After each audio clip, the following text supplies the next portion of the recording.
News ആവില്ല. നിങ്ങൾക്ക് negative news കൊടുക്കുമ്പോൾ അത് ഭയങ്കര റീച്ചാണ്. മേജർ ബി ഫ്രോഡ് എന്ന് പറയുമ്പോൾ വായിക്കും, കേൾക്കും, ഇഷ്ടമാണ്.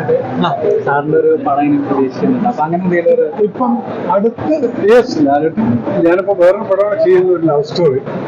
അത് ന്യൂക്കമേഴ്സിനെ വെച്ച് ചെയ്യേണ്ട പരിപാടിയാണ്. കാരണം ഇന്ന് കാണുന്ന ട്രെൻഡ് എന്ന് പറയുന്നത് സിനിമയുടെ കഥ നന്നെങ്കിലും മേക്കിംഗ് നന്നെങ്കിലും ആ പടം ഓടുന്നുണ്ട്. ഞാൻ ഏത് ആർട്ടിസ്റ്റുകളെ നോക്കിയിട്ടുള്ള ജനങ്ങൾ വരും. ആദ്യത്തെ ഷോയ്ക്ക് ചിലപ്പം നിങ്ങൾക്ക് 10-20 ആളെ കണ്ടു. അതിൻ്റെ ഒരു ഉദാഹരണമാണ്, ഏറ്റവും വലിയ ഉദാഹരണമാണ് കിഷ്കിന്ധ. ആസിഫലി പോലുള്ള ഒരാളുടെ ഫസ്റ്റ് ഷോയ്ക്ക് ഒരു 50%, പക്ഷെ സെക്കൻഡ് ഷോ ആയപ്പോഴത്തേക്കും ഹൗസ്ഫുൾ, അതൊന്നും ഹൗസ്ഫുൾ ആയിട്ട് പോയിട്ടുണ്ട്. ഈ പടം അതുപോലെ തന്നെയാണ്. കാരണം ഇതിനകത്ത് സിജു വിൽസൺ എന്നുള്ളൊരു ആർട്ടിസ്റ്റാണ്.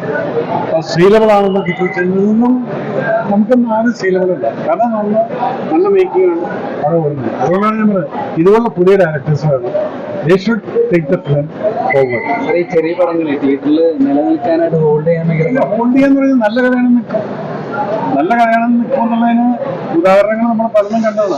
ഇപ്പൊ വാഴ എന്നുള്ളൊരു സിനിമയ്ക്കകത്ത് ആരാ ആർട്ടിസ്റ്റുകൾ, അതുപോലെ തന്നെ വിശേഷം എന്നുള്ളൊരു പടത്തിനകത്ത് ആരാ ആർട്ടിസ്റ്റുകൾ. പക്ഷെ ആ പടം കണ്ടിരിക്കുന്ന സമയത്ത് നമുക്ക് വെയിറ്റ് ചെയ്യും. അപ്പൊ സെന്റിമെന്റ്സിന് വാല്യൂ ഉണ്ട്. ജനങ്ങൾക്ക് മനസ്സ് തട്ടുന്നതാണെങ്കിൽ ജനങ്ങൾ അക്സെപ്റ്റ് ചെയ്യും. പക്ഷെ അതുകൊണ്ട് നല്ല സിനിമകൾ ചെയ്യും. അത് ആരെന്നും നോക്കില്ല. പ്രതീക്ഷിക്കാൻ പറ്റും അങ്ങനത്തെ ഒരു അപ്ഡേറ്റ് ഇപ്പം എനിക്കൊന്നും പറയാൻ പറ്റില്ല. പ്ലാനിങ് സംതിങ് ആർമി ബേസ്ഡ് തന്നെയാണോ? ഞാൻ അതെന്നെ പിടിക്കും. ലവ് സ്റ്റോറി ആണെങ്കിലും ആർമി ഞാനിപ്പോൾ ചെയ്യാൻ പോകുന്നു ലവ് സ്റ്റോറിയാണ്. ആർമി ബേസ്ഡ് തന്നെയാണ്. കാശ്മീരിൽ ഓക്കെ അടുത്ത് തന്നെ വരാറുണ്ട്. കേട്ടാലും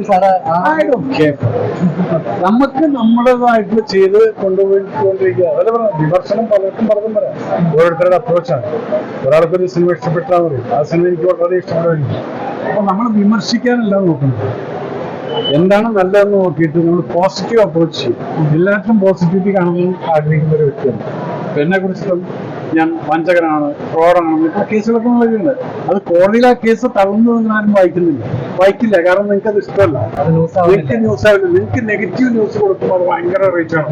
മേജർ ബി ഫ്രോഡ് എന്ന് പറയുമ്പോൾ വായിക്കും, കേൾക്കും, ഇഷ്ടമാണ്. പക്ഷെ അതേ ഒരാഴ്ച കഴിഞ്ഞാൽ കോടതിയിൽ നിന്ന് ബഹുമാനപ്പെട്ട ജഡ്ജി അത് തള്ളിക്കളയാണ്. ഇദ്ദേഹത്തിന്റെ പേര് പോലില്ല. നിങ്ങൾ എങ്ങനെയാണ് ഈ കേസ് കൊണ്ടുകൊണ്ട് വന്നിരിക്കുന്നത്? അത് നിങ്ങൾ ഒരാളും